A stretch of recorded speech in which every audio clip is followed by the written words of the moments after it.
গেছে, বাড়ি বাড়ি নেতা, যাই যখন ক্ষমতার যায় মসজিদের সভাপতি, প্রাইমারি সভাপতি, হাই স্কুলের সভাপতি, সিএনজি স্ট্যান্ডের সভাপতি, টার্মিনালের সভাপতি, হ্যাঁ কথা বল না, তার ভটভটি স্ট্যান্ডের সভাপতি, কলেজের সভাপতি, বিশ্ববিদ্যালয়ের সভাপতি, আর সভাপতির জায়গা যদি না থাকে সাথে পায়খানারও সভাপতি।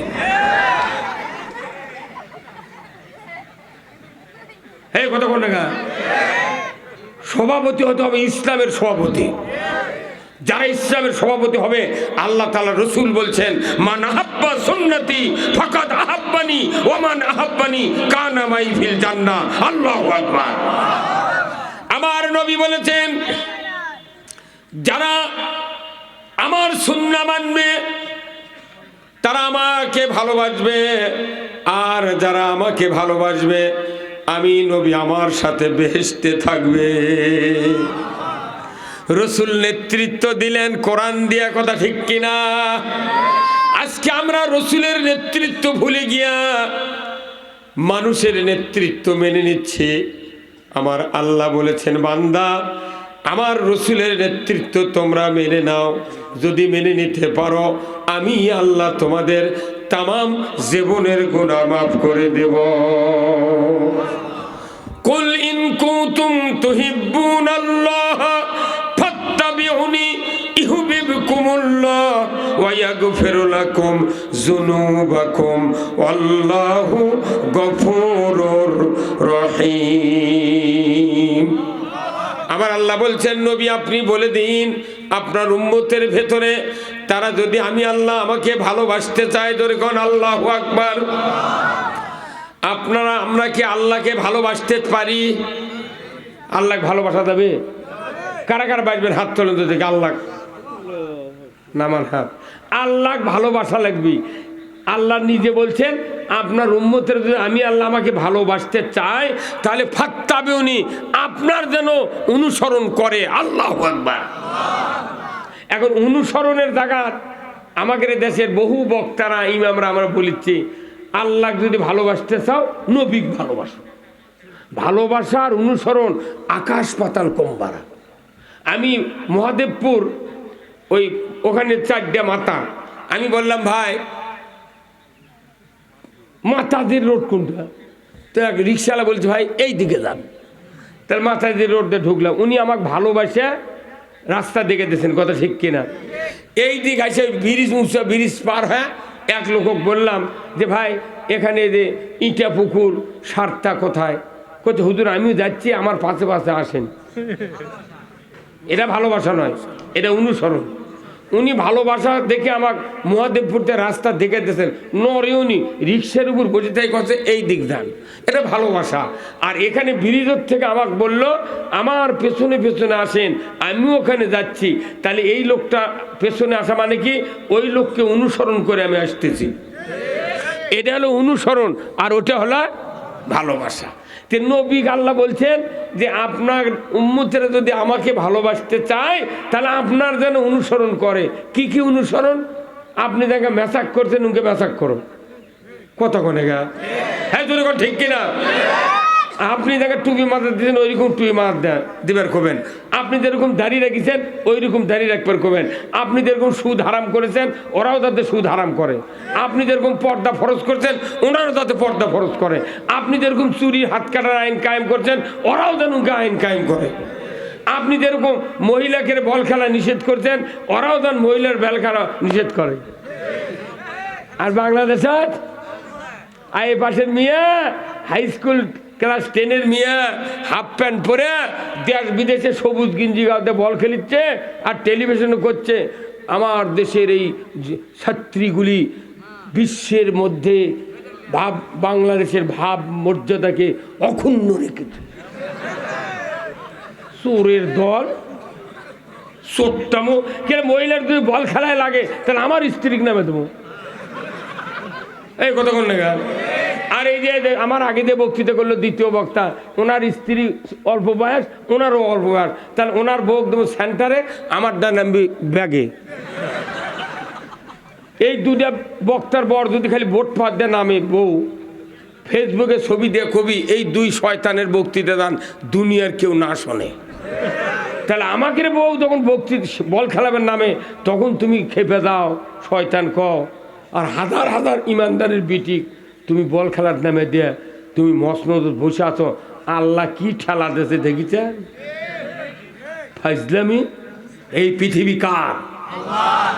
আল্লাহ বলছেন আপনার যেন অনুসরণ করে, আপনি যা করেছেন যা বলেছেন এর অনুসরণ যারা করবে আমি আল্লাহ বলে দিচ্ছি ইহুবিবকুমুল্লাহ, আমিও তাদেরকে ভালোবাসবো। শুধু ভালোবেসেই ক্ষান্ত হব না, ইয়াগফিরু লাকুম যুনুবাকুম, আমি আল্লাহ তাদের জীবনের সব গুনাহ মাফ করে দেব। আল্লাহু আকবার। গুনাহ যদি আল্লাহ মাফ করে আপনার কোনো টেনশন আছে? কিন্তু গুনাহ মাফের কাম নাই, কাজ নাই, মিশে ইতিকাফ করে রোজা করে কদরের রাত্রে কান্দিতে আল্লাহ তুই মাফ কর। আল্লাহ কইতে তুই পাগল, তুই পাগলে সুদ চালু করে, জেনা চালু করে, মদ জুয়া লটারি চালু করে, চুরি চালু করে তুই কার কাছে মাপ চাস? এই জন্যে আমি আপনাদেরকে এতক্ষণ ধরে রসুলের নেতৃত্বের কথা বুঝালাম। জীবন চলে যেতে পারে, রসুলের পক্ষ থেকে এক পা পিছপাও হওয়া যাবে না। রসুলের অনুসরণ যদি করা যায় আল্লাহ তাআলা আমাদের জীবনের গুনাহগুলি মাফ করে দিবেন। আর যার গুনাহ মাফ হবে ওই লোকটা নবীর সাথে জান্নাতে থাকবে। আমাদের এই দুনিয়াতে বিদায়ের পর যাকে আল্লাহ জান্নাত দিবি এত বড় সফলতা পৃথিবীর কাউরও নেই। আমরা কি জান্নাত পেতে চাই না? তা জান্নাত পেতে গেলে এই কিতাবের কথা শোনা লাগবে। কতক্ষণ এই কিতাবের কথা শুনতে হবে, আপনি জান্নাতে চলে যাবেন। শুনলে হবে না, মানতে হবে। এখন আমি শুনবারই না পারি, মানবো কখন?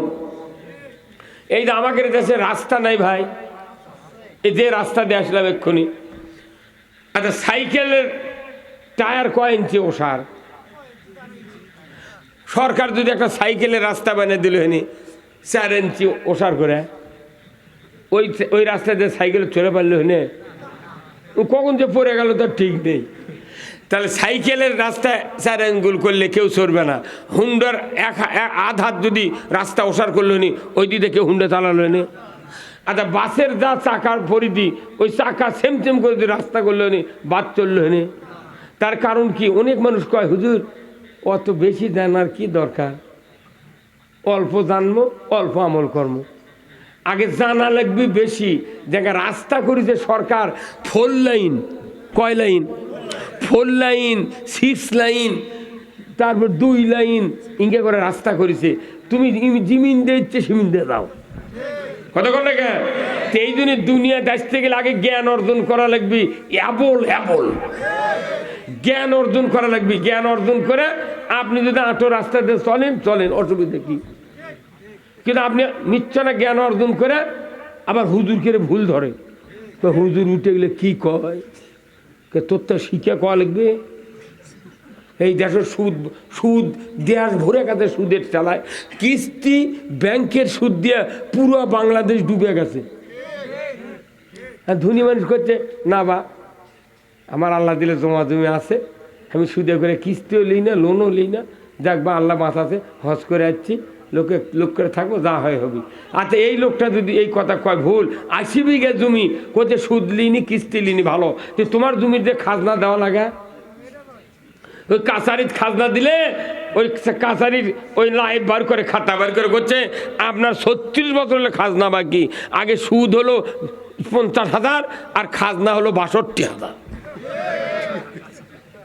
তাহলে তুমি আলা মরছে, কথা ঠিক কিনা? আবার কারেন্টের বিল বাকি পড়ছে, যা বিল বাকি পড়ছে ওই বিল নেয় খালি 7 দিন গৌর হয়ে গেলে করছে বিলম্ব মাসুল সহ, ওটি আর সুদি আসলে করছে না। কি বুদ্ধি করছে পল্লী বিদ্যুৎ, বিলম্ব মাসুল সহ, যাতে সুদ বুঝতে না পারে। হ্যাঁ ভাই কতক্ষণ টাকা? হ্যাঁ আমারও 2-1 মাস বছরে বিল বাকি পড়ে, তাহলে আমাকেও সুদ দেওয়া লাগে। তাহলে আমি বাঁচিচ্ছি, ভেওয়ালা বাঁচলা, পীরেরও সুদের ওই পল্লী বিদ্যুতের বিল বাকি পড়ে।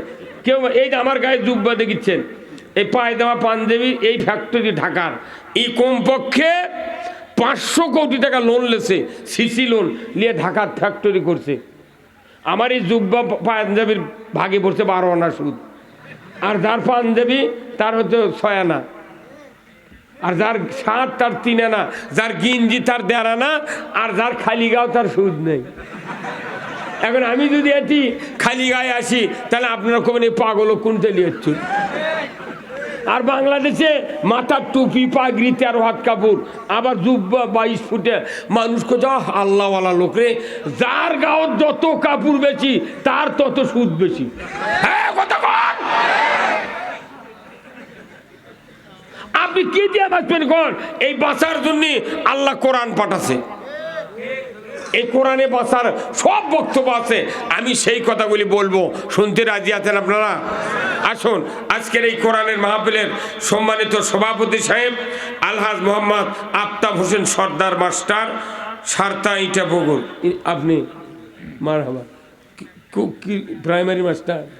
বাহ, রিটায়ার্ড হোসেন, এখানে বাড়ি। বাহ, মার আল্লাহ মুরব্বী হায়া কুমুল্লা দান করুক, বলুন আমিন। সহ সভাপতি জনাব মোহাম্মদ আব্দুল মান্নান সর্দার, সারতা ইটাপুকুর, আল্লাহ ওনাকেও দীর্ঘজীবী করুক, আল্লাহ ধরে কোন আমিন। এই আব্দুল মান্নানকে আসেনি? আচ্ছা, যাক, আলহামদুলিল্লাহ। আল্লাহ ওনাকে হজ করার জন্য সুস্থতা দান করুক, বলুন আমিন। স্থানীয় ওলামায়ে কেরামগণ, আজকের মাহফিলের সম্মানিত বিশেষ মেহমান মাওলানা মোহাম্মদ শাহ ওয়ালিউল্লাহ সিদ্দিকী সাহেব, খতিব, ট্রাক টার্মিনাল, জামে মসজিদ, নওগাঁ। আল্লাহ ভাইজানকে তার সুন্দর এত কণ্ঠ, সেই কণ্ঠ, তাই না? ওই হুজুরে আমি আইসে শুনি, বাবু কি কণ্ঠ বারে, জাদু মাখা কণ্ঠ। আল্লাহ ওনার কণ্ঠে আরও মধু দিক জোরে কোন আমিন। আজকের মাহফিলের সম্মানিত ইন্তেজামিয়া কমিটি বর্গ সহ মাদ্রাসার শিক্ষক, ছাত্র, প্রাইমারি, হাই স্কুল, কলেজের শিক্ষক মহোদয়গণ, ছাত্র ভাইয়েরা, মসজিদের ইমাম, মুয়াজ্জিন, মুক্তাদি সহ বিভিন্ন রাজনৈতিক দলের নেতৃবৃন্দ, যুবক ভাইয়েরা, পর্দার অন্তরালে হাজারো মা বোনেরা, কচি কাচারা এবং আজকের এই মাহফিলে প্রচার মিডিয়ার সম্মানিত মাইকালা এবং ভিডিও ম্যান ভাইয়েরা, সবার প্রতি আমার সালাম। আসসালামু আলাইকুম ওয়া রাহমাতুল্লাহি ওয়া বারাকাতুহু। কেমন আছেন আপনারা? আমি আপনাদেরকে যে কথাগুলি বলতে চাচ্ছি সেই কথাটা কার? আল্লাহ আর রসুলের। আল্লাহ রসুলের কথা ছাড়া এই পৃথিবীতে শান্তি কায়েম হবে না। এখানে যতগুলো মুরব্বী আছেন, কারু কারু বাড়ির 2-3 করে বেটা আছে না? তারা কি সব নামাজি? হ্যাঁ, নামাজি না। বাপ নামাজ পড়ে, তাও বেটা নামাজ পড়েনি। আর যার বাপ নামাজ পড়ে না, তার বেটার কি অবস্থা কন? তাহলে এই যে যতগুলো পিতার সন্তানেরা বেনামাজি, এরা এদেরকে নামাজি বানানোর দায়িত্ব কার? বাপই তো পড়ে না, তাহলে ও কে বানাবে? বাপ যদি বেশি চাপ দেয় ওই বেটা লাভ দিয়ে কই, আব্বা এই বয়সে তুই ভালো হয়েছিল, তাহলে আরো বিপদ। উনি সেদিন জোর দিয়ে কিছু কয় না, যা হয় হবি, কথা ঠিক কিনা? আমাদের কাছে যা দোয়া চাই, হুজুর আমার বেটা নামাজ পড়ে না, হুজুর না দোয়া করবেন। কে তোর, তুই 40 বিঘা জমি বাবু বেটাকে লিখে দিছু, তোর বেটার কাছে দোয়া তোরই কাছে আছে, তুই মানুষ আমার কাছে দোয়া নিয়ে তোর বেটা নামাজ পড়বে? তোর কোয়া লাগবে? এই যে 40 বিঘা জমি দিছি তো, তুই যদি নামাজ কাল থেকে না ধরিস, একটা জমির আলু তুই দাবার পারবি না। আমার একটা বিটি আছে, লাতিন আছে, ওই লাতিন ওগলি আসে গরিব মানুষের বেটা যায়, আলিম হচ্ছে, হাফেজ হচ্ছে, তারই সাথে বিয়ে দিয়ে 10 বিঘা জমি লিখে দেবো। আমি মরার সময় কোরআন পড়বি, জানাজা করবি, দৈনিক শুক্রবার আমার কব্বর জিয়ারত করবি। তোর মতো বেটাকে আমার দরকার নেই। ইনকে একটা বক্তব্য যে বাপ দিল হয়নি, উনি সেই দিন বাপক করলেন, আব্বা 2টা পা ধরেছি, ভেও কাগজ দিস না আব্বা। এই কথা দোয়া আছে বাপের কাছে, উনি গাড়ি কিনে দিয়েছে, পালসার, ট্রাক কিনে দিয়েছে, টিলার কিনে দিয়েছে, দোকান, বাসা, বাড়ি সব করে দিয়েছে, কিন্তু বেটাক জোর দিয়ে খবর পারিচ্ছে না, এই নামাজ পড়ছ না কে? মানে কখন কোয়া লাগলো নি, 7 বছর বয়সত কোয়া লাগলো নি, কিন্তু এখন সে বিয়ের লিসত করছে, এই নামাজ পড়ছো না কে, ফাজলাম করছো, করছে আব্বা তুই ইনকার সময় ভালো আছিল কতক্ষণ। তাহলে এদেরকে নামাজি বানানোর দায়িত্ব বাবার নাই, তবলিগের নাই, জামাতের নাই, পীরের নাই, বক্তার নাই, ইমামের নাই। এদেরকে কে নামাজি বানাবে এই দায়িত্ব আল্লাহ কোরআনে যাকে দিয়েছে সেই ব্যক্তি নামাজ কায়েম করতে পারবে, কথা ঠিক কিনা। আমার ভাইরা, আল্লাহ রাব্বুল আলামিন কোরআনুল কারিমে বলছেন আল্লাযীনা ইম্মাক্কান্নাহুম ফিল আরদ আকামুস সালাতা ওয়া আতাউয যাকাতা ওয়া আমারু বিল মারুফ ওয়া নাহু আনিল মুনকার ওয়া লিল্লাহি আকিবাতুল উমুর। জোরে কন্না মারহাবা। আবার আল্লাহ বলছেন, এই হুজুরা এখানে আসেন, আপনারা বসেন, উঠান যা আইলে বক্তৃতা আপনাকে শোনা লাগবে তো, খালি তো বাড়ি সাইডে ঘুরছেন কে সব, আসেন এর বসেন। ওই খয়েরি হুজুর কোনটি গেল?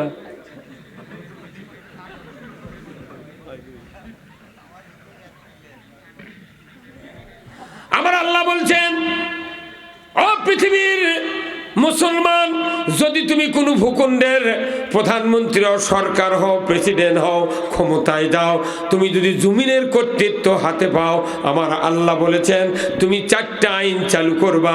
1 নাম্বার নামাজ কায়েম করবে, 2 নাম্বার যাকাত আদায় করবে, 3 নাম্বার ন্যায়ের আদেশ করবে, 4 নাম্বার অন্যায় নিষেধ করবে। এই 4টি কাজ তোমরা যদি করতে পারো, এটা কোনো আমার মুখের কথা নয়, কোরআনের কথা। এটা আমার মুখের কথা নয়, এটা আল্লাহর কোরআনের কথা, কথা ঠিক কিনা। আল্লাহ বললেন ওয়ালিল্লাহি আকিবাতুল উমুর, আমি আল্লাহ আমার পক্ষ থেকে সরকারের প্রতি সবচেয়ে বড় ধরনের একটা আদেশ দিয়ে দিলাম। আল্লাহ সরকারকে বললেন তোমাকে নামাজ কায়েম করতে হবে, যাকাত আদায় করতে হবে, তোমাকে ন্যায়ের আইন কায়েম করতে হবে, অন্যায় বারণ করতে হবে।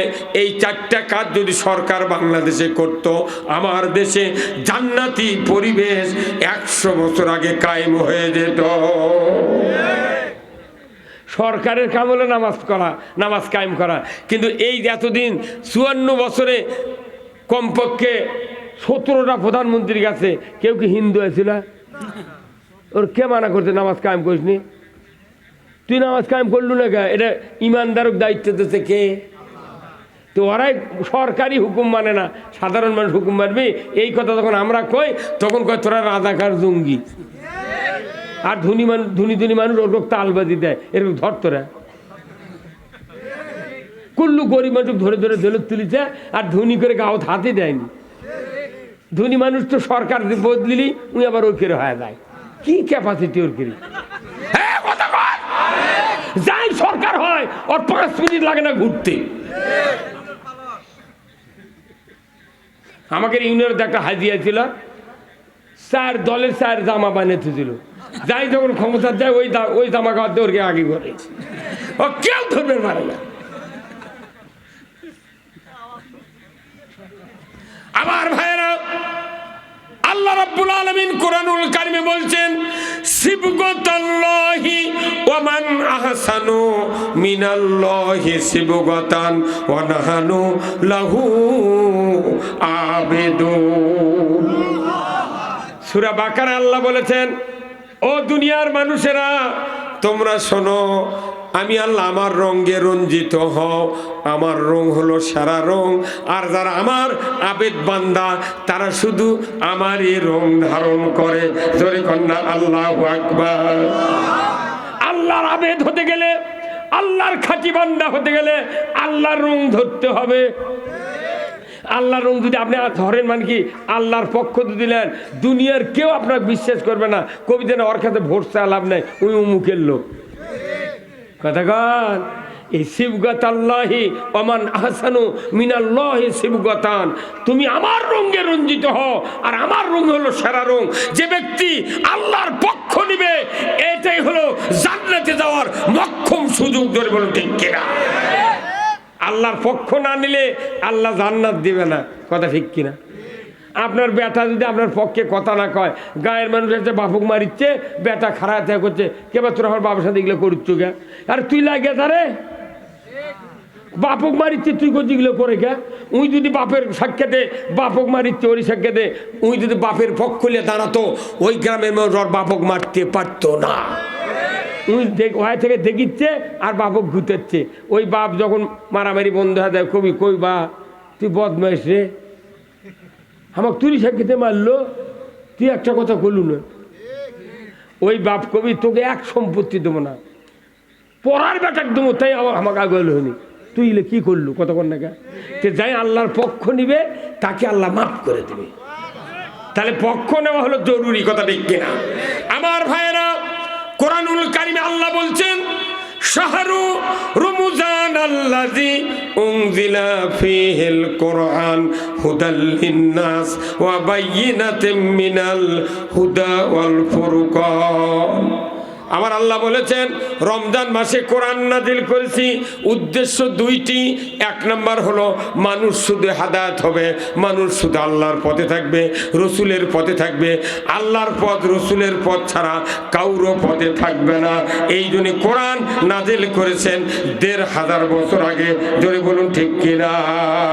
কিন্তু দুঃখের বিষয়, সারা পৃথিবীতে ২২৮টা রাষ্ট্রের ভেতরে ৮৪০ কোটি মানুষ বসবাস করে। বর্তমানে মাত্র ১৪০ কোটি মানুষ ইমানের পক্ষে, আল্লাহর পক্ষে, রসুলের পক্ষে। কিন্তু তারই ভিতরে ৭৫% লোক নামাজ আদায় করে না।